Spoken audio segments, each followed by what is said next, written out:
بسم الله الحمد لله والصلاة والسلام على رسول الله أما بعد وننزل من القرآن ما هو شفاء ورحمة للمؤمنين.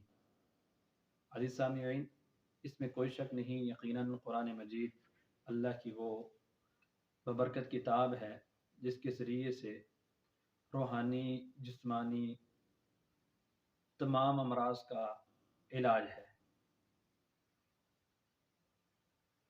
اور شرعی دم کے حوالے سے نبی مکرم صلی اللہ علیہ وسلم نے فرمایا کہ جس میں جب تک شرک کی آمیزش نہ ہو اس دم میں کوئی قباحت نہیں ہے، لیکن شرعی دم کے حوالے سے نبی مکرم صلی اللہ علیہ وسلم کے طریقے کو فالو کرنا چاہیے، صحابہ کرام رضوان اللہ علیہم اجمعین کی زندگی کو فالو کرنا چاہیے کہ انہوں نے دم کیسے کیا، کس طریقے سے وہ دم کیا کرتے تھے۔ ایک شخص نبی مکرم صلی اللہ علیہ وسلم کے پاس آیا، کہا اللہ کے نبی مجھے فلاں جگہ پہ درد ہوتی ہے۔ آپ صلی اللہ علیہ وسلم نے اس کو خود دم نہیں کیا بلکہ اس کو کہا کہ تو جس جگہ پہ درد ہوتا ہے وہاں پہ اپنا ہاتھ رکھ اور 3 دفعہ بسم اللہ کہہ اور 7 دفعہ یہ دعا پڑھ، اعوذ باللہ وقدرتہ من شر ما اجد وحاذر۔ وہ صحابی کہتے ہیں کہ جب سے میں نے یہ دم اپنے آپ کو کیا اس کے بعد سے آج تک مجھے جو ہے دوبارہ درد نہیں ہوا۔ اس سے معلوم ہوا کہ ہر بندہ جو ہے، ہر بندہ جس کا اللہ کے کلام پر یقین ہو وہ اپنے آپ کو دم خود کر سکتا ہے۔ اس کے لیے کسی عالم کی یا کسی ماہر کی ضرورت نہیں ہے۔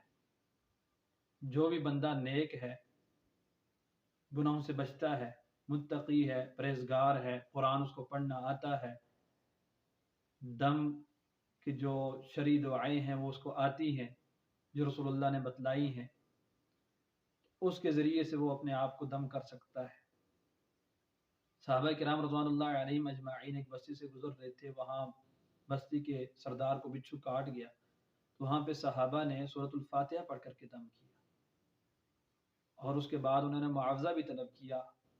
وجہ یہ تھی کہ جب انہوں نے بستی والوں کو کہا کہ ہمیں یہاں رہنے دو، مسکن دو، تو انہوں نے انکار کر دیا تھا، مہمان نوازی سے انکار کیا تھا۔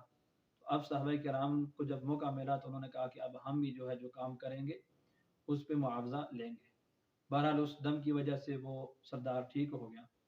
اس سے یہ بھی معلوم ہوتا ہے کہ سورۃ الفاتحہ ہی دم کے لیے کافی ہے، اور بعض صورتیں ہیں وہ بھی اگر صرف دم کر دی جائیں تو وہی کافی ہیں۔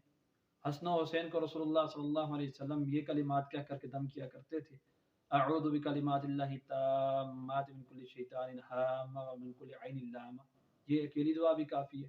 کسی مریض کی عیادت کے لیے جاتے تو وہاں مطلقاً دعا دے دیتے تھے، ایک دم ہی ہے، وہ ہر بندہ جو مریض کو دیکھنے کے لیے جائے وہ اس کو دعا دے سکتا ہے۔ اس کے لیے کسی خاص بندے کا جو ہے وہ ماہر ہونا ضروری نہیں ہے۔ پاکستان کی عجیب سی بات ہے، ہر تیسرا بندہ یہ دعویٰ کیا ہوا ہے کہ میں ہی جب دم کروں گا تو اس کو شفا ملے گی، میرے علاوہ اس کو شفا نہیں مل سکتی۔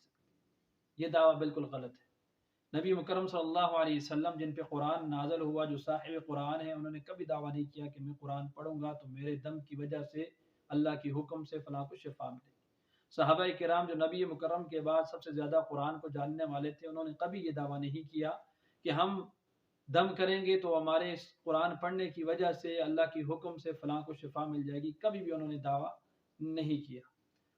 صحابہ کے زمانے میں بھی نبینے موجود تھے، کتنے صحابی نبینے ہو کر کے انہوں نے اپنی زندگی مکمل کی۔